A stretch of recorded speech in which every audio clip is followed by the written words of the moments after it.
ದೇವರಾದ ಯೇಸು ಕ್ರಿಸ್ತನ ನಾಮದಲ್ಲಿ ಮತ್ತೊಮ್ಮೆ ಈ ಸಂಚಿಕೆಯ ಮೂಲಕ ನಿಮ್ಮನ್ನು ಸಂಧಿಸುವುದು ಬಹಳ ಸಂತೋಷ. ಇವತ್ತು ಕೆಲವು ಮುಖ್ಯವಾದ ವಿಷಯಗಳು, ಈ ವಾರದಲ್ಲಿ ನಡೆದಂತ ಬಹಳ ಮುಖ್ಯವಾದ ವಿಷಯಗಳನ್ನು ನೋಡಲಿದ್ದೇವೆ. ಬನ್ನಿ ಸಂಚಿಕೆಗೆ ಹೋಗೋಣ. ಮೊದಲನೆಯದಾಗಿ ಇವತ್ತು ಹಾಟ್ ಟಾಪಿಕ್ ಆಗಿರುವಂತಹ ಬಹಳ ಮುಖ್ಯವಾದ ವಿಷಯ ವ್ಯಾಪಾರದ ಯುದ್ಧ. ಅಂದರೆ ಆಯುಧದ ಯುದ್ಧ ಆರಂಭವಾಗುವುದಕ್ಕಿಂತ ಮುಂಚೆ ವ್ಯಾಪಾರದ ಯುದ್ಧ ಆರಂಭವಾಗಬೇಕು. ಅದು ಆರಂಭವಾಗಿದೆ. 1930ರಲ್ಲಿ ಈ ಎರಡನೇ ಮಹಾಯುದ್ಧ ಬರುವುದಕ್ಕಿಂತ ಮುಂಚೆ ವ್ಯಾಪಾರದ ಯುದ್ಧ ಮೊದಲು ಆರಂಭವಾಯಿತು. ದೊಡ್ಡ ಬರಗಾಲ, ನಂತರ ವ್ಯಾಪಾರದ ಯುದ್ಧ, ನಂತರವೇ ಆಯುಧಗಳ ಯುದ್ಧ ಬಂತು. ಈಗ ವ್ಯಾಪಾರದ ಯುದ್ಧ ಆರಂಭವಾಗಿದೆ. ನಿರ್ದಿಷ್ಟವಾಗಿ ಅಮೆರಿಕ ಹಾಗೂ ಚೀನಾ ಮಧ್ಯದಲ್ಲಿ ಆರಂಭವಾಗಿದೆ. ಈ ಎರಡು ದೇಶಗಳಲ್ಲಿ ಇದ್ದಂತಹ ವ್ಯಾಪಾರದ ಯುದ್ಧ ಇವತ್ತು ಯಾವ ಉಚ್ಚಘಟ್ಟಕ್ಕೆ ತಲುಪಿದೆ ಎಂಬುದಾಗಿ ನೋಡುವುದಾದರೆ 245% ಟ್ಯಾಕ್ಸ್ ಅನ್ನು ಅಮೆರಿಕ ಚೀನಾಗೆ ಹಾಕಿದೆ. ಅಂದರೆ ಇಬ್ಬರು ಒಬ್ಬರ ನಂತರ ಒಬ್ಬರು ಹಾಕುತ್ತಾ ಬಂದರು. ಅದರಲ್ಲಿ ಈಗ ಲೇಟೆಸ್ಟ್ ಆಗಿ ಅಮೆರಿಕ ಈ ಸಂಚಿಕೆ ಮಾಡುವಾಗ 245% ಟ್ಯಾಕ್ಸ್ ಅನ್ನು ಹಾಕಿದ್ದಾರೆ. ಇದಕ್ಕೆ ಪ್ರತ್ಯುತ್ತರವಾಗಿ ಚೀನಾ ಏನು ಮಾಡಿದೆ ಎಂಬುದಾಗಿ ಕೇಳುವುದಾದರೆ, ಅಮೆರಿಕದಿಂದ ತೆಗೆದುಕೊಳ್ಳುವಂತ ಏರ್ಬಸ್ ನಂತಹ ಬಹಳ ಮುಖ್ಯವಾದ ಕಾರ್ಯಗಳನ್ನು ಅದೆಲ್ಲವನ್ನು ನಿಲ್ಲಿಸಿದೆ. ಫ್ಲೈಟ್ಗೆ ಅವಶ್ಯವಾದದನ್ನು ತೆಗೆದುಕೊಳ್ಳುವುದನ್ನು ನಿಲ್ಲಿಸಿದೆ. ಇದರಲ್ಲಿ ದೊಡ್ಡ ನಷ್ಟ ಅಮೆರಿಕಾಗೆ ಎಂದು ಹೇಳುತ್ತಿದ್ದಾರೆ. ಸೊ ಈಗ ಅಮೆರಿಕದ ಬೀಳುವಿಕೆ ಕಣ್ಮುಂದೆ ಕಾಣುತ್ತಾ ಇದೆ. ಈಗಾಗಲೇ ಅನೇಕ ಆಶ್ಚರ್ಯಕರವಾದಂತಹ ಕಾನೂನನ್ನು ತಂದಂತಹ ಟ್ರಂಪ್ ಈಗ ದಿಢೀರೆಂಬುದಾಗಿ ಎಲ್ಲದರಿಂದ ವಾಪಸ್ ತೆಗೆದುಕೊಳ್ಳುತ್ತಾರೆ. ಅಂದರೆ ಉಳಿದ ದೇಶಗಳಿಗೆ ಹಾಕಿದ ಟ್ಯಾಕ್ಸ್ ಅನ್ನು 90 ಡೇಸ್ ನಿಲ್ಲಿಸುತ್ತೇನೆ ಅಂತ ಹೇಳಿದ್ರ, ಅಂದರೆ ಅವರು ತೆಗೆದುಕೊಳ್ಳುತ್ತಿರುವ ಎಲ್ಲಾ ಸ್ಟೆಪ್ಸ್ ತಪ್ಪಾಗಿ ಹೋಗುತ್ತಿದೆ. ಅದರಲ್ಲಿ ಈಗಾಗಲೇ ಅವರು ತೆಗೆದುಕೊಂಡಂತಹ ಸ್ಟೆಪ್ಪಿನ ಪರಿಣಾಮವಾಗಿ ಅಮೆರಿಕ ಬಹಳ ಮೋಸಕರವಾದ ಕಂಡೀಷನ್ಗೆ ಹೋಗಿದೆ. ಈಗ ಇದು ಭಯಂಕರ ಟ್ವಿಸ್ಟ್ ಆಗಿ ವ್ಯಾಪಾರದ ಯುದ್ಧ ಉಚ್ಚಘಟ್ಟಕ್ಕೆ ತಲುಪಿದೆ. ಅಮೆರಿಕ ಉಳಿದ ದೇಶಗಳನ್ನು ಮರೆಮುಖವಾಗಿ ಎದುರಿಸುವುದಕ್ಕೆ ಆರಂಭಿಸಿದೆ. ಹೇಗೆಂದರೆ, ನೀವು ಚೈನಾ ವಸ್ತುಗಳು ಬೇಕಂದ್ರೆ ಅವರ ಹತ್ರ ತೆಗೆದುಕೊಳ್ಳಿ, ಇಲ್ಲಿ ಅಮೆರಿಕ ಅಂದ್ರೆ ಅಲ್ಲಿ ತೆಗೆದುಕೊಳ್ಳಿ. ಆದರೆ ಅಮೆರಿಕ ಟೆಕ್ನಿಕಲ್ ಹೆಲ್ಪ್ ಸಿಗುವುದಿಲ್ಲ, ಅಮೆರಿಕದ ಕಂಪ್ಯೂಟರ್ ಸೈನ್ಸ್ ಅಂದ್ರೆ ಸಾಫ್ಟ್ವೇರ್ ಯಾವುದು ಸಿಗುವುದಿಲ್ಲ, ಚೀನಾದಿಂದ ನಿಮ್ಮಿಂದ ಸಮಾಳಿಸುವುದಕ್ಕೆ ಆಗುತ್ತದಾ ಎಂಬುದಾಗಿ ಹೇಳಿ ಒಂದು ರಹಸ್ಯವಾದ ಥ್ರೆಟ್ ಕೊಟ್ಟಿದ್ದಾರೆ. ಸೊ ಈ ವ್ಯಾಪಾರದ ಯುದ್ಧ ಚೀನಾ ಹಾಗೂ ಅಮೆರಿಕದ ನಡುವೆ ಇದೆ. ಈಗ ಇದರಲ್ಲಿ ಇನ್ನೊಂದು ಟ್ವಿಸ್ಟ್ ಏನ್ ನಡೆದಿದೆ ಎಂಬುದಾಗಿ ಕೇಳುವುದಾದರೆ, ಚೀನಾ ಇಂಡಿಯಾವನ್ನು ಕರೆದಿದೆ. ಅಂದರೆ ಅವರ ಎಕ್ಸ್ ಜಾಲತಾಣದಲ್ಲಿ ಏನು ಕೊಟ್ಟಿದ್ದಾರೆ ಅಂದರೆ, ಈ ವ್ಯಾಪಾರದ ಯುದ್ಧವನ್ನು ನಾವು ಒಟ್ಟಾಗಿ ಸೇರಿ ಮಾಡೋಣ, ನಾವು ಅಮೆರಿಕಾಗೆ ವಿರೋಧವಾಗಿ ಮಾಡೋಣ ಎಂಬುದಾಗಿ ಅವರು ಕರೆದಿದ್ದಾರೆ.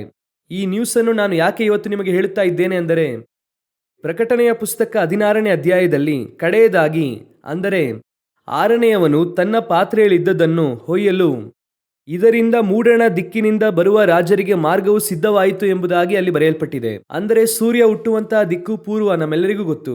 ಮೂಡಣ ದಿಕ್ಕಿನಿಂದ ಬರುವಂತಹ ರಾಜರು ಇವರೆಲ್ಲರೂ ಕೂಡ ಒಟ್ಟಾಗಿ ಬರುತ್ತಾರೆ. ಆದ್ರೆ ಈಗ ಅಲ್ಲ, ಆಂಟಿ ಕ್ರೈಸ್ಟ್ ನ ಬರೋಣದಲ್ಲಿ, ದೇವರ ಬರೋಣದ ನಂತರ ಆ 7 ವರ್ಷದ ಅಂತ್ಯದಲ್ಲಿ ಇದು ನಡೆಯಬೇಕು.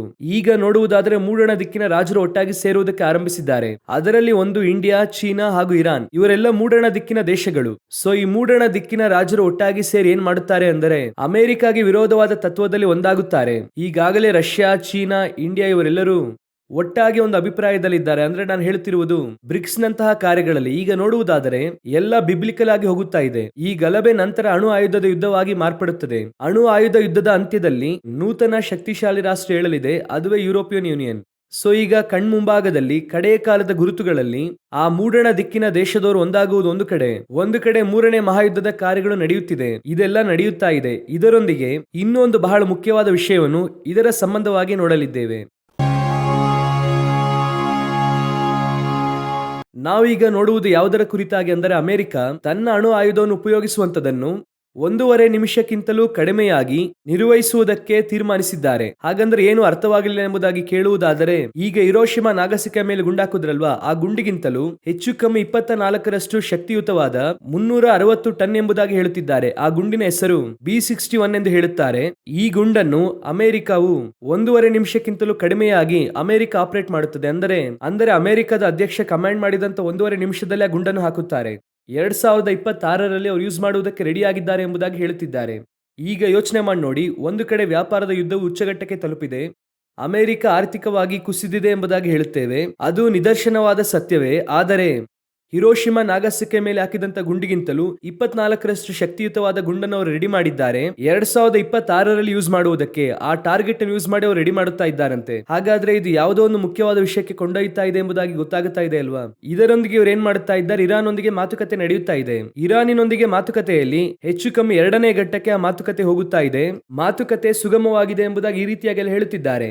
ಆದರೆ ನಡೆಯುವಂತಹ ಸಂಭವಗಳನ್ನು ನೋಡುವುದಾದರೆ, ಒಂದು ಕಡೆ ಅಣು ಆಯುಧದ ಯುದ್ಧಗಳಲ್ಲಿ, ಕೆಲಸಗಳಲ್ಲಿ ಬಹಳ ವೇಗವಾಗಿ ಅಮೆರಿಕ ಮಾಡುತ್ತಾ ಇದೆ. 1.5 ನಿಮಿಷದಲ್ಲೇ, ಅಂದರೆ ಅಮೆರಿಕದ ಅಧ್ಯಕ್ಷ ಕಮಾಂಡ್ ಮಾಡಿ ಹಾಕಿ ಅಂತ ಹೇಳಿದ್ರೆ ಮುಂದಿನ 90 ಸೆಕೆಂಡ್ಸ್ ಅಲ್ಲಿ ಹಾಕಿ ಮುಗಿಸುತ್ತಾರೆ. ಅಷ್ಟರ ಮಟ್ಟಿಗೆ ಅದನ್ನು ರೆಡಿ ಮಾಡಿ ಅನ್ನುತ್ತಾ ಇದ್ದಾರೆ. 360 ಟನ್ ಅಣುಗುಂಡು ಹೇಗೆ ಇರುತ್ತದೆ ನೋಡಿರಿ. ಇದನ್ನೇ ಈಗ ಅವರು ರೆಡಿ ಮಾಡುತ್ತಾ ಇದ್ದಾರೆ. ಪ್ರಕಟಣೆಯ ಪುಸ್ತಕದಲ್ಲೂ ಸರಿ, ಜಕರಿಯ ಪುಸ್ತಕದಲ್ಲೂ ಸರಿ, ಯೆಹೆಜ್ಕೇಲ ಪುಸ್ತಕದಲ್ಲೂ ಸರಿ ಈ ಅಣು ಆಯುಧದ ಕುರಿತಾಗಿ ವಾಕ್ಯ ಹೇಳುತ್ತದೆ. ಈಗ ಅದರ ಕುರಿತಾದ ಎಲ್ಲಾ ಕಾರ್ಯಗಳು, ಒಂದು ಕಡೆ ಇವರು ಇರಾನ್ ನೊಂದಿಗೆ ಸಮಾಧಾನದ ಮಾತುಕತೆ ಮಾಡುತ್ತಿರುವ ಹಾಗೆ ಇದೆ, ಅದೇ ಸಮಯದಲ್ಲಿ ಇದನ್ನು ಕೂಡ ವೇಗವಾಗಿ ಮಾಡುತ್ತಾ ಇದ್ದಾರೆ. ಇದು ಎರಡನೆಯ ಬಹಳ ಮುಖ್ಯವಾದ ಕಾರ್ಯ. ಇದರೊಂದಿಗೆ ಇಸ್ರಾಯೇಲ್ ಪ್ಯಾಲೆಸ್ಟೈನ್ ಕಾನ್ಫ್ಲಿಕ್ಟ್, ಅದರ ಕುರಿತಾಗಿಯೂ ನಾವು ನೋಡಲಿದ್ದೇವೆ.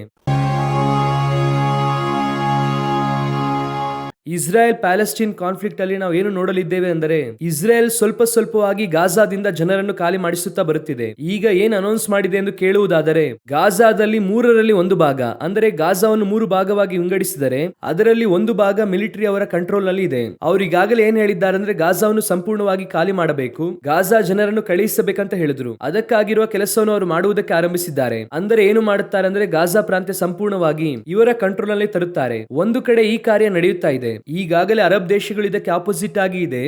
ಆದರೆ ನೀವು ಚೆನ್ನಾಗಿ ಗಮನಿಸಿ ನೋಡಿರಿ, ಫ್ರಾನ್ಸ್ ಇದಕ್ಕೆ ವಿರೋಧ ವ್ಯಕ್ತಪಡಿಸಿದೆ. ಫ್ರಾನ್ಸ್ ಬಹಳ ಮುಖ್ಯವಾದ ಸ್ಟೇಟ್ಮೆಂಟ್ ಕೊಟ್ಟಿದೆ. ಏನಂತ ಕೇಳುವುದಾದರೆ, ಬರುವಂತಹ ಮೇ ತಿಂಗಳಲ್ಲಿ ಬಹಳ ಮುಖ್ಯವಾದ ಕಾರ್ಯವನ್ನು ಅವರು UN ನಲ್ಲಿ ಮಾಡಲಿದ್ದಾರೆ. ಏನೆಂದರೆ 2 ಸ್ಟೇಟ್ ಸೊಲ್ಯೂಷನ್. ಇದರ ಕುರಿತಾಗಿ ನಾವು ಈಗಾಗಲೇ ಮಾತನಾಡಿದ್ದೇವೆ. ಅಂದರೆ ಯೆರೂಸಲೇಮ್ ಅನ್ನು 2 ಭಾಗವಾಗಿ ವಿಭಾಗಿಸುವುದು, ನ್ಯೂ ಸಿಟಿ ಓಲ್ಡ್ ಸಿಟಿ ಎಂಬುದಾಗಿ. ಅದನ್ನು ಇಮಿಡಿಯೇಟ್ ಆಗಿ ಇಂಪ್ಲಿಮೆಂಟ್ ಮಾಡಬೇಕು. ಪ್ಯಾಲೆಸ್ತೀನರನ್ನು ಅಲ್ಲಿಂದ ಖಾಲಿ ಮಾಡುವುದಕ್ಕೆ ಯಾವುದೇ ಸಾಧ್ಯತೆ ಇಲ್ಲ, ಅವಕಾಶವೇ ಇಲ್ಲ, ನಾವು ಒಪ್ಪಿಕೊಳ್ಳುವುದಿಲ್ಲ ಎಂದು ಫ್ರಾನ್ಸ್ ಹೇಳುತ್ತಾ ಇದೆ ಈ ವಿಷಯದಲ್ಲಿ. ಅದೇ ಸಮಯದಲ್ಲಿ ರಷ್ಯಾದೊಂದಿಗೆ ಇರುವಂತಹ ಸಮಸ್ಯೆಯಲ್ಲಿ ಫ್ರಾನ್ಸ್ ಹಾಗೂ ಉಳಿದ ದೇಶಗಳು ಸುಗಮವಾಗಿ ಇದ್ದಾರೆ. ಇದು ಏನೋ ಒಂದು ದೊಡ್ಡ ಕನ್ಫ್ಯೂಷನ್ ಸ್ಟೇಟ್ ಗೆ ಬರುತ್ತಿದೆ. ಇದು ಎಲ್ಲೋ ಹೋಗಿ 3ನೇ ಮಹಾಯುದ್ಧದಲ್ಲಿ ಇದು ಕೂಡ ಜಾಯಿನ್ ಆಗುತ್ತದೆ. ಇದರ ಅಂತ್ಯವು ಏನಾಗಿ ಇರುತ್ತದೆ ಎಂಬುದಾಗಿ ಕೇಳುವುದಾದರೆ, ಈ ಯುರೋಪ್ ಯೂನಿಯನ್ ನಲ್ಲಿ 28 ದೇಶಗಳಿದೆ ಅಲ್ವಾ, ಇವರೆಲ್ಲರೂ ಸೇರಿ ಯುರೋಪ್ ಯೂನಿಯನ್ ಆಗಿ ಇದ್ದಾರೆ.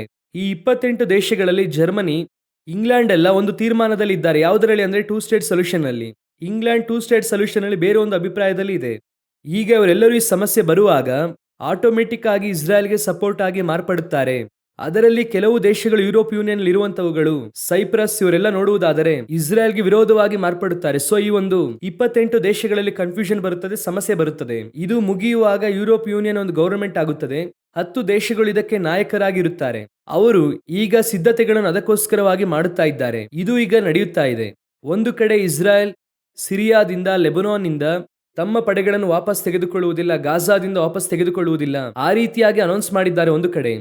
ಇನ್ನೊಂದು ಕಡೆ ಕಟಾರ್ ಏನ್ ಮಾಡ್ತಾ ಇದೆ, ಏಡ್ ಕಳಿಸುತ್ತಾ ಇದೆ, ಅಂದ್ರೆ ಸಹಾಯ ಕಳಿಸುತ್ತಾ ಇದೆ. ಎಲ್ಲಿ ಕಳಿಸುತ್ತಾ ಇದೆ? ಲೆಬನಾನಿನ ಆರ್ಮಿಗೆ ಕಳಿಸುತ್ತಾ ಇದೆ. ಈಗ ನೋಡುವುದಾದ್ರೆ ಅರಬ್ ದೇಶಗಳು ಹಾಗೂ ಇಸ್ರಾಯೇಲ್ ಅಗೇನ್ಸ್ಟ್ ಆಗಿರುವಂತಹ ಪರಿಸ್ಥಿತಿ ಬಹಳ ಸ್ಪಷ್ಟವಾಗಿ ಕಾಣಿಸುತ್ತಾ ಇದೆ. ಇದೆಲ್ಲವೂ ಕೂಡ ಒಂದು ಟೆನ್ಷನ್ ಅನ್ನು ಕ್ರಿಯೇಟ್ ಮಾಡಿ ಇದೆಲ್ಲವೂ ಕೂಡ ನಡೆಯುತ್ತಾ ಇದೆ. ಇದು ಬಹಳ ಮುಖ್ಯವಾದ ಕಾರ್ಯವಾಗಿ ಇದೆ. ಇನ್ನೊಂದು 2 ವಿಷಯ ಬಹಳ ಮುಖ್ಯವಾಗಿರುವಂತದ್ದು, ಯುದ್ಧಕ್ಕೆ ಸಂಬಂಧ ಪಡದೇ ಇರುವಂತದ್ದು. ಇಲ್ಲಿಯ ತನಕ ಯುದ್ಧಗಳು ಬರಗಾಲದ ಕುರಿತಾಗಿ ನೋಡಿದ್ವಿ ಅಲ್ವಾ, ಇದಕ್ಕೆ ಸಂಬಂಧ ಪಡದೇ ಇರುವಂತ ಇನ್ನೂ 2 ವಿಷಯಗಳನ್ನು ನೋಡಿ ನಾವು ಈ ಸಂಚಿಕೆಯನ್ನು ಮುಗಿಸೋಣ. ಇದೇನೆಂಬುದಾಗಿ ಕೇಳುವುದಾದ್ರೆ, ಈಗ ದಿಢೀರ್ ಎಂಬುದಾಗಿ ಎಕನಾಮಿಕ್ ಟೈಮ್ಸ್ ಅಲ್ಲಿ ಒಂದು ಕಾರ್ಯ ಬಂದಿದೆ. ಏನೆಂಬುದಾಗಿ ಕೇಳುವುದಾದ್ರೆ, ಜಪಾನ್ ಅನೌನ್ಸ್ ಮಾಡಿದೆ, ಜಪಾನ್ ಕೇಂದ್ರವಾಗಿಟ್ಟುಕೊಂಡು ಬಹಳ ದೊಡ್ಡ ಭೂಕಂಪವು ಸಂಭವಿಸಲಿದೆ. ಆ ರೀತಿ ಅವರು ಹೇಳುತ್ತಿದ್ದಾರೆ. ಈ ಭೂಕಂಪದ ತಾಕುವಿಕೆ ಎಷ್ಟರ ಮಟ್ಟಿಗೆ ಇರುತ್ತದೆ ಎಂಬುದಾಗಿ ನೋಡುವುದಾದರೆ, ಈಗ ಬಂತಲ್ವಾ ಮಿಯಾನ್ಮಾರಲ್ಲಿ 7.7, ಅದಕ್ಕಿಂತ ಅಧಿಕವಾಗಿರುತ್ತದೆ ಎಂಬುದಾಗಿ ಹೇಳುತ್ತಿದ್ದಾರೆ. ಈ 7.7 ಉಂಟಾದಾಗಲೇ 1000 ಗಟ್ಟಲೆ ಜನರು ಸತ್ತು ಹೋದರು ಅಲ್ವಾ. ಆದರೆ ಈಗ ಜಪಾನ್ ಹೇಳಿಕೆ ಕೊಟ್ಟಿರುವಂತದ್ದು ಎಕನಾಮಿಕ್ ಟೈಮ್ಸ್ ಅಲ್ಲಿ ಬಂದಿದೆ. ಇದು ನಾವು ಹೇಳಿಲ್ಲ, ಅವರು ಕೊಟ್ಟಿದ್ದಾರೆ. ಏನ್ ಕೊಟ್ಟಿದ್ದಾರೆ ಅಂದರೆ, 3 ಲಕ್ಷಕ್ಕೂ ಅಧಿಕವಾದಂತಹ ಜನರು ಇದರಲ್ಲಿ ಬಾಧಿಸಲ್ಪಡುತ್ತಾರೆ. ಆ ರೀತಿಯಾಗಿ ಅವರು ಹೇಳಿದ್ದಾರೆ. ಅದನ್ನು ಅವರು ನ್ಯೂಸ್ ಆಗಿಯೂ ಕೊಟ್ಟಿದ್ದಾರೆ. ಈಗ ಅದು ಅನೇಕ ಸುದ್ದಿವಾಹಿನಿಯಲ್ಲಿ ಬರುತ್ತಾ ಇದೆ. ಈಗ ಯೋಚನೆ ಮಾಡಿ ನೋಡಿ, ಈ ರೀತಿಯಾದ ಭೂಕಂಪಗಳು ಕಳೆದ ಸಂಚಿಕೆಯಲ್ಲೂ ಕೂಡ ನಾವು ಹೇಳಿದ್ವಿ, ಹೆಚ್ಚು ಕಮ್ಮಿ 1.5 ಲಕ್ಷಕ್ಕೂ ಅಧಿಕವಾದಂತಹ ಭೂಕಂಪಗಳು ಕಳೆದ 10 ವರ್ಷಗಳಲ್ಲಿ ಸಂಭವಿಸಿದೆ. ಕಳೆದ 3-4 ತಿಂಗಳಲ್ಲಿ 300ಕ್ಕೂ ಮೇಲ್ಪಟ್ಟ ಭೂಕಂಪಗಳು ಸಂಭವಿಸಿದೆ. ಇದು 3 ಲಕ್ಷ ಜನರು ಬಾಧಿಸಲ್ಪಡುವಷ್ಟರ ಮಟ್ಟಿಗೆ ಇದೆ. ಯೇಸು ಹೇಳಿದಂತಹ ಗುರುತುಗಳಲ್ಲಿ ಬಹಳ ಮುಖ್ಯವಾಗಿರುವಂತದ್ದು ಭೂಕಂಪಗಳೆಂಬುದಾಗಿ ಮತ್ತಾಯ 24ನೇ ಅಧ್ಯಾಯ 7ನೇ ವಾಕ್ಯದಲ್ಲಿ ನಾವು ಓದುತ್ತೇವೆ. ಕರ್ತನು ಹೇಳಿದಂತಹ ಗುರುತುಗಳೆಲ್ಲ ಬಹಳ ಸ್ಪಷ್ಟವಾಗಿ ನಮ್ಮ ಕಣ್ಮುಂಭಾಗದಲ್ಲಿ ನೆರವೇರುತ್ತಾ ಇದೆ. ಈ ಗುರುತುಗಳಾಗಿರಲಿ, ಇದರೊಂದಿಗೆ ಇದಕ್ಕೆ ಸಂಬಂಧ ಪಡದೇ ಇರುವಂತಹ ವಿಷಯ, ಅದರ ಬೈಬಲ್ಗೆ ಸಂಬಂಧಪಟ್ಟದ್ದು ಏನೆಂಬುದಾಗಿ ನೋಡೋಣ. ಈಗ ಪ್ರಕಟಣೆ 13:15ರಲ್ಲಿ, ಇದಲ್ಲದೆ ಆ ಮೃಗದ ವಿಗ್ರಹಕ್ಕೆ ಜೀವ ಕೊಡುವ ಸಾಮರ್ಥ್ಯವು ಇದಕ್ಕೆ ದೊರೆಯಿತು. ಆ ಮೃಗದ ವಿಗ್ರಹವು ಮಾತಾಡುವುದು, ತನಗೆ ನಮಸ್ಕರಿಸದವರೆಲ್ಲರಿಗೂ ಮರಣದಂಡನೆ ಆಗುವಂತೆ ಮಾಡುವುದು. ಇದನ್ನು ನಾವು ಈಗಾಗಲೇ ರೋಬೋಟ್ಸ್ ಕುರಿತಾಗಿ ಆ AI ಟೆಕ್ನಾಲಜಿಯಲ್ಲಿ ಇರುವಂತಹ ಕೃತಕ ಬುದ್ಧಿವಂತಿಕೆ ಹಾಗೂ ರೋಬೋಟ್, ಅಂದರೆ ಕೃತಕ ಮನುಷ್ಯನೆಂಬುದಾಗಿ ಇಟ್ಟುಕೊಳ್ಳಿ, ಈ ಕಾರ್ಯಗಳ ಕುರಿತಾಗಿ ನಾವು ನೋಡಿದ್ದೇವೆ. ಹಾಗಾದ್ರೆ ಈ ರೋಬೋಟ್ಸ್ಗಳು ಮನುಷ್ಯನನ್ನು ರೀಪ್ಲೇಸ್ ಮಾಡುವ ಹಂತಕ್ಕೆ ಬರುತ್ತದೆ ಎಂಬುದಾಗಿ ಹೇಳಿ ಬಿಲ್ ಗೇಟ್ಸ್ ಹೇಳಿದ್ರು ಎಂಬುದಾಗಿ ಕಳೆದ ಸಂಚಿಕೆಯಲ್ಲಿ ನಾವು ನೋಡಿದ್ವಿ. ಅದರ ಅಪ್ಡೇಟ್ಸ್ ಹೇಳುತ್ತೇವೆ ಎಂಬುದಾಗಿ ಹೇಳಿದ್ವಿ. ಅಂದ್ರೆ ಏನಂದ್ರೆ, ಡಾಕ್ಟರ್ಸ್, ಇಂಜಿನಿಯರ್ಸ್ ಇವರೆಲ್ಲರಿಗೂ ಎ ಟೆಕ್ನಾಲಜಿಯಲ್ಲಿ ಇರುವಂತಹ ಈ ಕಾರ್ಯಗಳು ರೀಪ್ಲೇಸ್ ಮಾಡುತ್ತದೆ ಡಾಕ್ಟರ್ ಎಂಬುದಾಗಿ ಹೇಳಿದ್ದೆವು.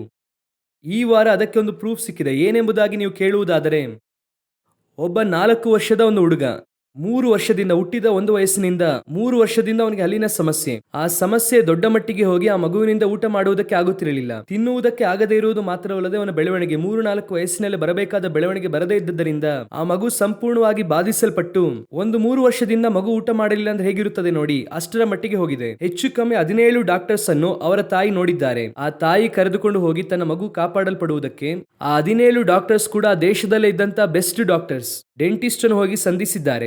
ನರಕ್ಕೆ ಸಂಬಂಧಪಟ್ಟವರನ್ನು ಹೋಗಿ ಸಂಧಿಸಿದ್ದಾರೆ. ಏನು ನಡೆಯಲಿಲ್ಲ.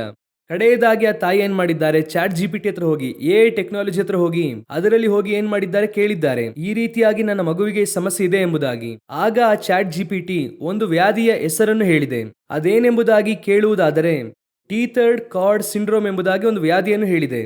ಈ ವ್ಯಾಧಿ ಇರುವುದಕ್ಕೆ ಅವಕಾಶ ಇದೆ, ಹೋಗಿ ನೋಡ್ರಿ, ಯಾಕಂದ್ರೆ ಈ ಸಿಂಪ್ಟಮ್ಸ್ ಎಲ್ಲ ಇದ್ದರೆ ಅದೇ ಇರುತ್ತದೆ ಎಂಬುದಾಗಿ ಹೇಳಿ ಚಾಟ್ ಜಿಪಿಟಿ ಹೇಳಿದೆ. ಈಗ ಈ ತಾಯಿ ಕೂಡಲೇ ಏನ್ ಮಾಡಿದ್ದಾರೆ, ಈ ಕಾರ್ಯವನ್ನು ತೆಗೆದುಕೊಂಡು ಹೋಗಿ ಡಾಕ್ಟರ್ಸ್ಗೆ ಹೋಗಿ ಹೇಳಿದ್ದಾರೆ, ಈ ರೀತಿಯಾಗಿ ಇದೆ, ಚಾಟ್ ಜಿಪಿಟಿ ಹೇಳಿದೆ. ಕೂಡಲೇ ಅವರು MRI ಸ್ಕ್ಯಾನಿಂಗ್ ಮಾಡಿದ್ದಾರೆ. ತೆಗೆದು ನೋಡಿದ್ರೆ ಆ ವ್ಯಾಧಿಯ ಮಗುವಿಗೆ ಬಂದಿದೆ. ಈಗ ಮಗುವಿಗೆ ಚಿಕಿತ್ಸೆ ಮಾಡಿ ಆ ಮಗು ಈಗ ಸರಿಯಾಗಿದ್ದಾನೆ. ಈಗ ಏನಂತ ಕೇಳಿದ್ರೆ, ಈ ಎ ಟೆಕ್ನಾಲಜಿ ಚಾಟ್ ಜಿಪಿಟಿ ಎಂಬುದಾಗಿ ಹೇಳುವಂತ ಎ ಟೆಕ್ನಾಲಜಿ ಇದೆಯಲ್ವಾ, ಅದು ಡಾಕ್ಟರ್ಸ್ ಗಿಂತಲೂ ಡಯಾಗ್ನೈಸ್ ಮಾಡುವುದರಲ್ಲಿ, ಅಂದರೆ ಔಷಧಿ ಕೊಡುವುದರಲ್ಲಿ ದಿ ಬೆಸ್ಟ್ ಹಂತವನ್ನು ತಲುಪಿದೆ ಎಂಬುದಾಗಿ ಪ್ರೂವ್ ಮಾಡುತ್ತಲೇ ಇದೆ. ಮನುಷ್ಯನನ್ನು ಮಿಷಿನ್ ಜಯಿಸುತ್ತಾ ಇದೆ. ಒಂದು ಕಾಲಘಟ್ಟದಲ್ಲಿ ಇದು ಈಗ ಡಾಕ್ಟರ್ಸ್ಗೆ ಆಗಿದೆ ಅಲ್ವಾ, ಆನಂತರವಾಗಿ ಇಂಜಿನಿಯರ್ಸ್ಗೆ ಆಗುತ್ತದೆ. ಕಡೆಯದಾಗಿ ಸೈನ್ಯದಲ್ಲಿ ಬರುತ್ತದೆ, ರಾಜಕಾರಣದಲ್ಲಿ ಬರುತ್ತದೆ. ಅದು ಆಳ್ವಿಕೆಯನ್ನು ಮಾಡುತ್ತದೆ ಮನುಷ್ಯನಿಗಿಂತಲೂ ಮನುಷ್ಯನನ್ನೇ. ಈಗ ನೋಡಿ, ಒಬ್ಬ ಮನುಷ್ಯನನ್ನು ಒಂದು ಮಿಷಿನ್ ಕ್ಯೂರ್ ಮಾಡುವುದಕ್ಕೆ ಆರಂಭಿಸಿದೆ. ನಂತರ ಮನುಷ್ಯನನ್ನು ಮಿಷಿನ್ ಆಳ್ವಿಕೆ ಮಾಡುವುದಕ್ಕೆ ಆರಂಭಿಸುತ್ತದೆ. ಅದು ಸರ್ವಾಧಿಕಾರವಾಗಿಯೂ ಕೂಡ ಇರುತ್ತದೆ. ಇದನ್ನೇ ನಾವು ಹೇಳುತ್ತಾ ಇದ್ದೇವೆ. ಒಂದು ಬಹಳ ಮೋಸಕರವಾದ ಆಳ್ವಿಕೆ, ಸರ್ವಾಧಿಕಾರ ಆಳ್ವಿಕೆ ಪ್ರಪಂಚಾದ್ಯಂತ ಬರುತ್ತಾ ಇದೆ. ಆ ಆಳ್ವಿಕೆ ಆರಂಭವಾಗುವುದಕ್ಕಿಂತ ಮುಂಚೆ ನಡೆಯಬೇಕಾದ ಕಾರ್ಯಗಳೆಲ್ಲ ಬಹಳ ಸ್ಪಷ್ಟವಾಗಿ ಆಗುತ್ತಾ ಇದೆ. ಸತ್ಯವೇದವು ಬಹಳ ಮುಖ್ಯವಾಗಿ ಈ ಸಮಯದಲ್ಲಿ ಇನ್ನೊಂದು ಸಂಭವಿಸುತ್ತದೆ ಎಂಬುದಾಗಿ ಕೂಡ ಹೇಳುತ್ತದೆ. ಅದೇನೆ, ಇವೆಲ್ಲ ಸಂಭವಿಸುವುದಕ್ಕೆ ತೊಡಗುವಾಗ ನಮ್ಮ ದೇವರಾದ ಯೇಸುವಿನ ಬರೋಣವು ಸಮೀಪವಾಗಿದೆ. ಕರ್ತನು ಅತಿ ಶೀಘ್ರವಾಗಿ ಬರಲಿದ್ದಾರೆ. ಈ ಗುರುತುಗಳೆಲ್ಲ ಸ್ಪಷ್ಟವಾಗಿ ಕಾಣುತ್ತಾ ಇದೆ. ಈಗ ನಮಗೆ ಸಿಕ್ಕಿರುವಂತಹ ಚಾನ್ಸು ಸಿದ್ಧವಾಗುವಂತಹ ಸಮಯ. ಸಿದ್ಧವಾಗೋಣ, ಸಿದ್ಧಪಡಿಸೋಣ. ದೇವರ ಬರೋಣ ತಡವಾದ್ರೆ ಇನ್ನೊಂದು ಸಂಚಿಕೆಯಲ್ಲಿ ನಮ್ಮನ್ನು ಸಂಧಿಸುತ್ತೇವೆ. God bless you.